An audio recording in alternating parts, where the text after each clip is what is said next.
بسم الله الرحمن الرحيم. باب ما جاء في علامة المنافق. حدثنا أبو حفص عمرو بن علي قال أخبرنا يحيى بن محمد بن قيس عن العلاء بن عبد الرحمن عن أبيه عن أبي هريرة رضي الله تعالى عنه قال قال رسول الله صلى الله عليه وسلم آية المنافق ثلاث اذا حدث كذب واذا وعد اخلف واذا اؤتمن خان. حدیث پاک کے درس میں ایمان سے متعلق احادیث کا بیان چل رہا تھا. آج جو حدیث پاک ہے اس میں اللہ کے پاک پیغمبر محبوب کائنات جناب رسول اللہ صلی اللہ علیہ وسلم نے 3 علامات اور 3 نشانیاں ذکر فرمائی ہیں اور ان کو منافق کی نشانیاں فرمایا گیا. چونکہ منافق مومن کی ضد ہے اور نفاق یہ ایمان کی ضد ہے. جو بندہ سچا پکا مخلص مستند مومن ہوتا ہے یہ اللہ کی نظر میں منافق نہیں ہو سکتا، اور جو بندہ خدا نخواستہ نعوذ باللہ دل سے منافق ہو تو یہ اللہ کی نظر میں مومن نہیں ہو سکتا. اس لیے حضور علیہ الصلاۃ والتسلیم نے اس حدیث میں بہت واضح اور سادہ الفاظ کے ساتھ 3 علامات ذکر کی اور فرمایا کہ یہ 3 نشانیاں اور علامت ہیں منافق کی. نے اپنی امت کو متنبہ کیا، احساس دلایا کہ ان باتوں سے احتیاط بہت ضروری ہے، ورنہ نفاق اپنا راستہ اندر سے بنانا شروع کر دے گا. جیسے بعض چیزیں ہوتی ہیں نا، وہ ایک وائرس ہوتا ہے، ایک جراثیم ہوتا ہے، تو وہ کیا کرتا ہے جسم میں داخل ہوتا ہے، پھر داخل ہونے کے بعد وہ پھر اپنا ایک راستہ بنا کر پھیلنا شروع کر دیتا ہے، جسم کے باقی آرگنز کو اعضاء کو متاثر اور ڈسٹرب کرتا ہے، خراب کرتا ہے. بعد میں جب پتہ چلتا ہے تو کہتے ہیں بھئی یہ ایک وائرس تھا لیکن اس نے دائیں بائیں نقصان بہت کر دیا. اللہ سب کی حفاظت فرمائے.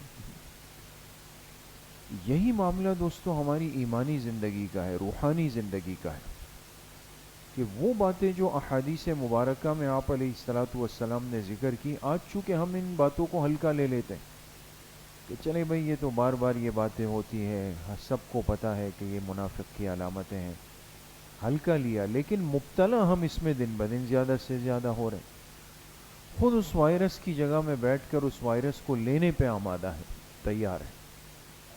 اس لیے جو حدیث پاک اس وقت ہمارے سامنے ہے مشہور روایت ہے، اور کتنے بیانات میں، دروس میں، تعلیم میں ہم علماء سے بڑوں سے یہ حدیث سنتے ہوئے آئے ہیں، بلکہ تقریباً مسلمانوں کو زبانی یاد بھی ہوتی ہے.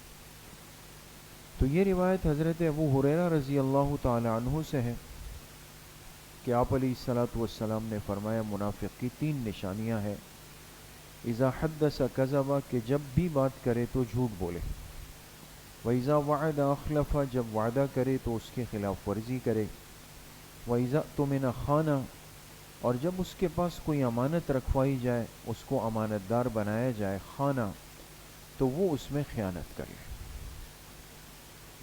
اچھا، اس کے نیچے اسی باب میں دوسری روایت موجود ہے جس میں آپ علیہ الصلاۃ والسلام نے 4 فرمایا کہ جس میں 4 نشانیاں پائی جائیں. یہاں 3 فرمایا اور نیچے 4. یہ مختلف جگہوں پر اس طرح ہے.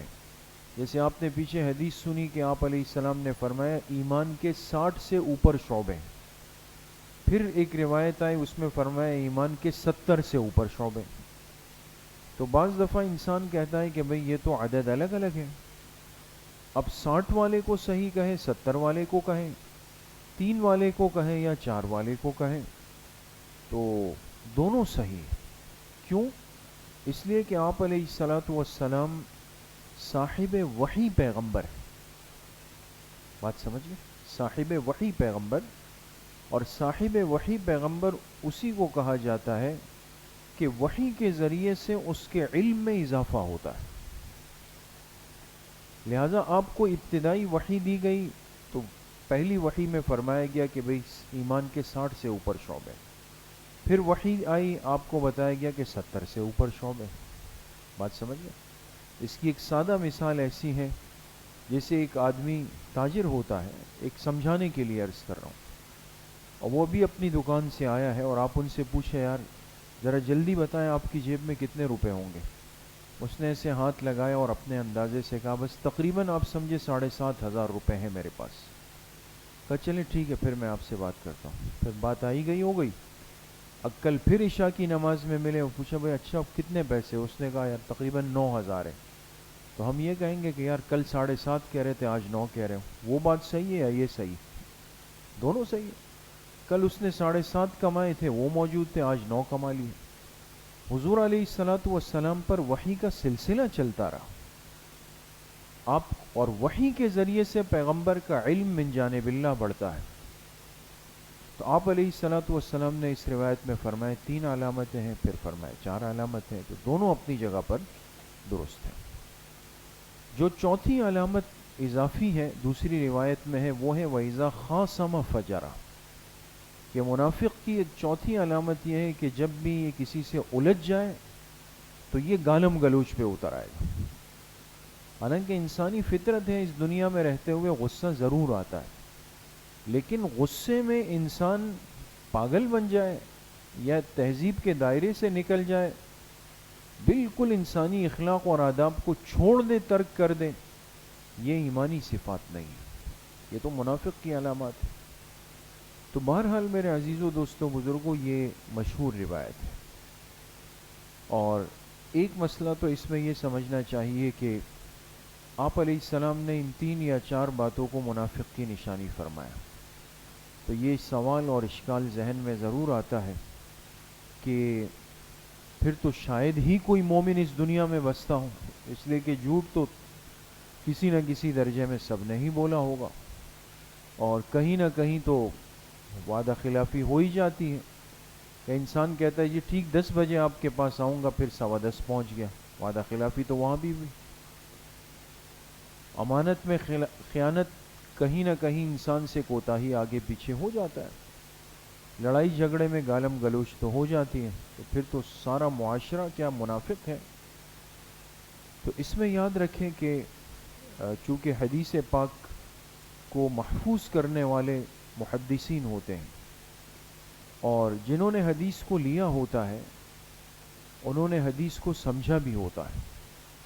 تو انہی سے حدیث کو سمجھنا یہ ایک سمجھدار آدمی کی علامت ہوتی ہے کہ محدثین کا طبقہ کیا کہتا ہے اس بارے میں. انہوں نے جب یہ حدیث نقل کی، آج اگر 1446 سال پورے ہو رہے ہیں اور یہ سوال ہمارے ذہنوں میں آ رہا ہے، تو ان کے ذہنوں میں تو یقیناً آیا ہوگا کہ بھئی اگر انسان ان باتوں میں مبتلا ہو جائے تو کیا وہ ایمان چلا گیا، منافق بن گیا.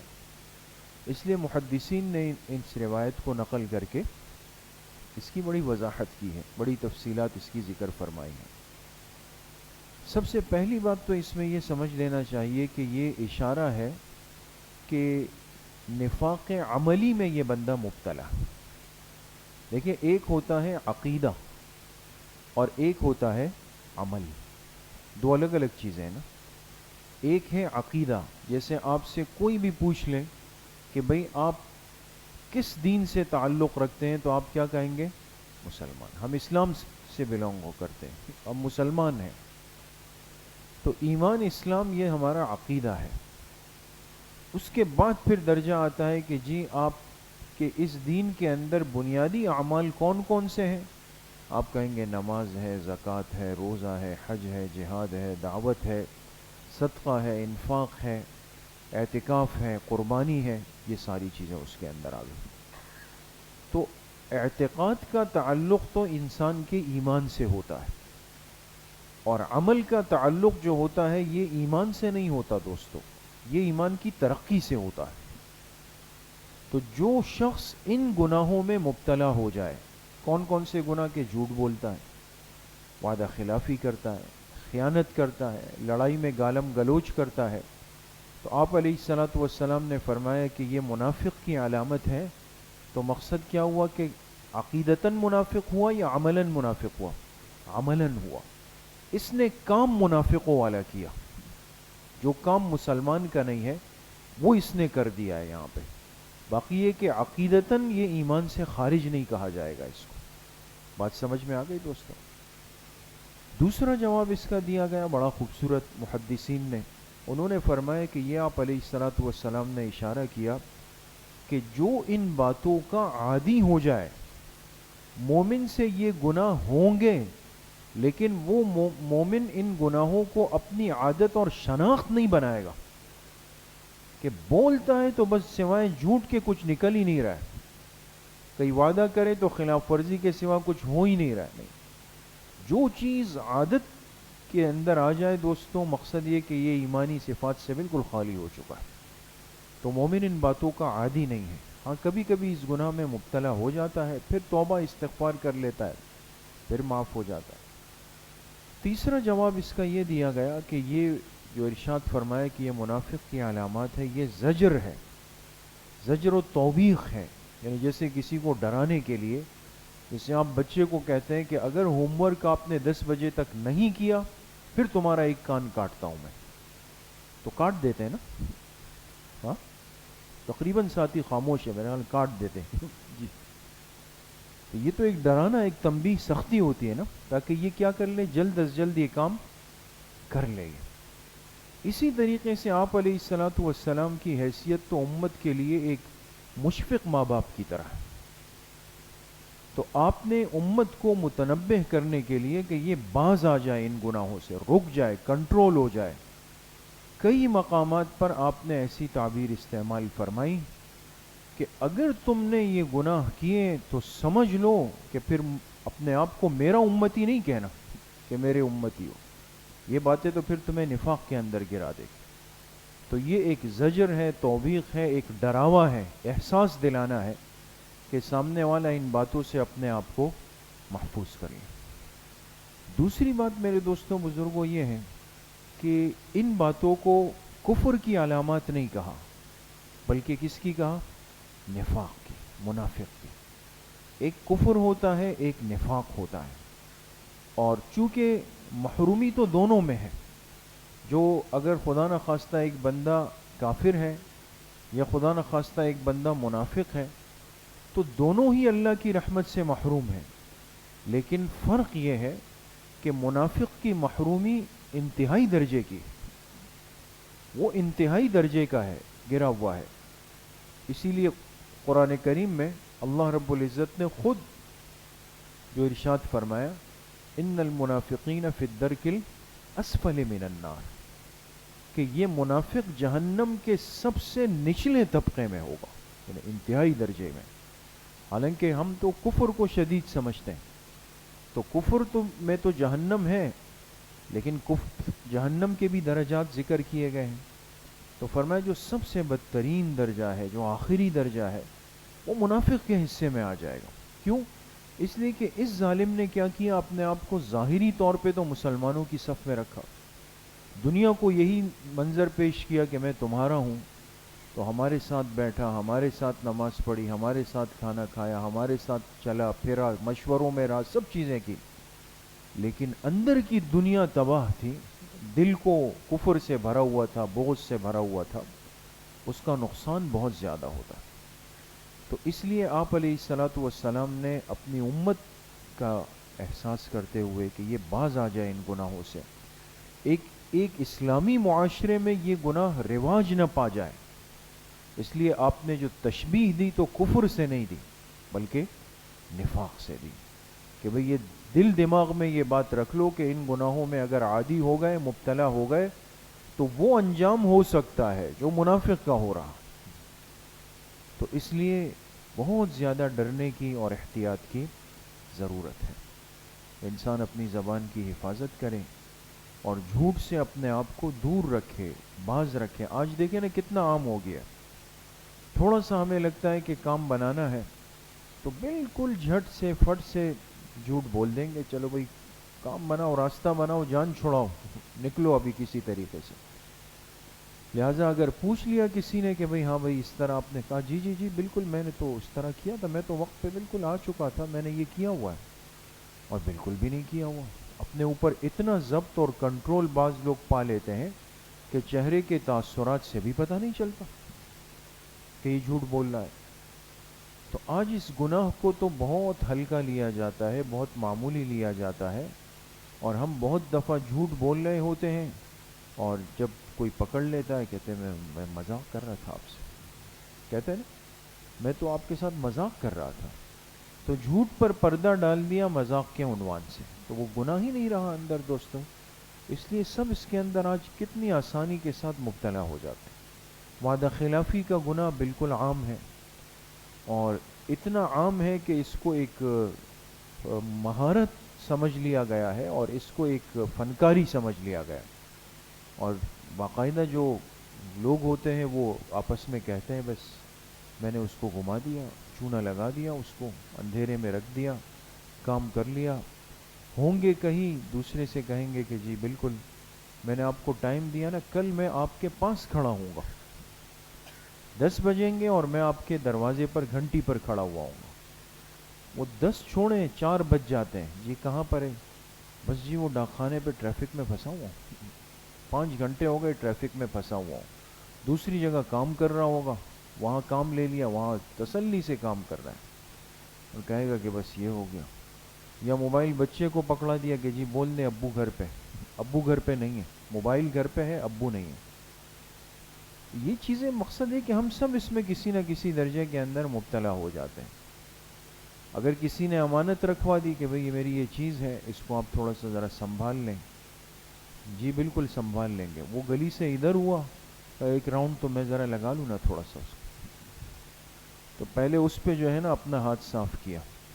کسی نے بائک کھڑی کروا دی کہ یہ ذرا کل رات تک آپ رکھ لیں، 10 دن کے لیے رکھ لیں.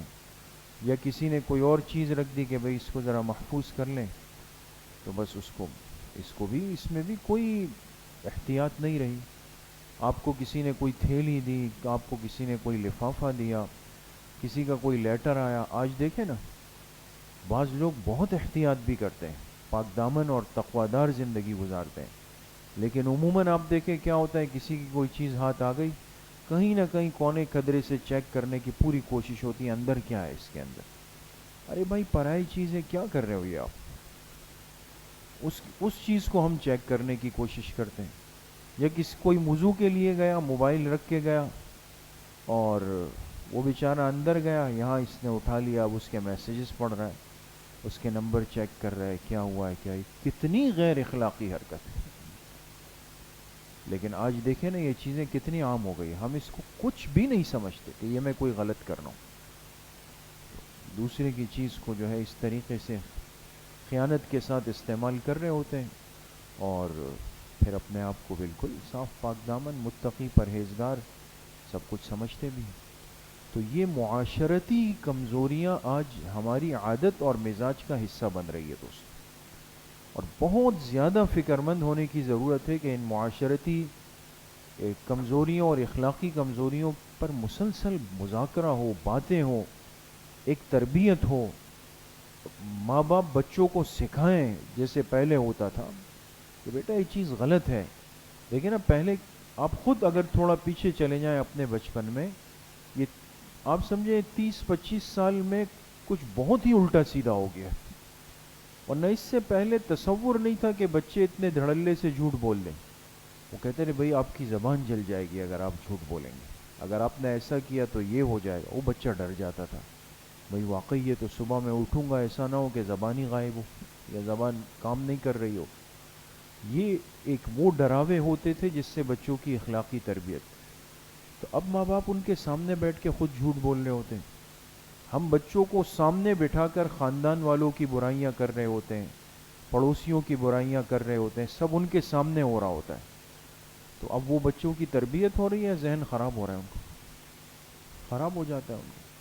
تو اس لیے میرے عزیز و دوستو بزرگوں، ان احادیث میں آپ علیہ الصلاۃ والسلام نے ان باتوں کی نشاندہی کی جس سے ایک انسانی معاشرہ، ایک اسلامی معاشرہ خراب ہوتا چلا جائے گا.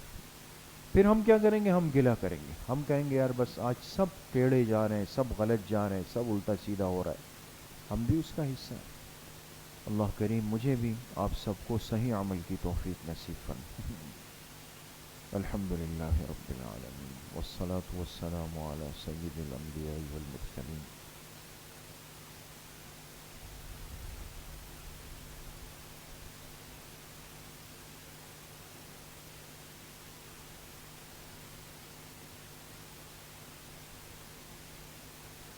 وصلی اللہ وسلم علی نبینا محمد وآلہ واصحابہ اجمعین برحمتہ۔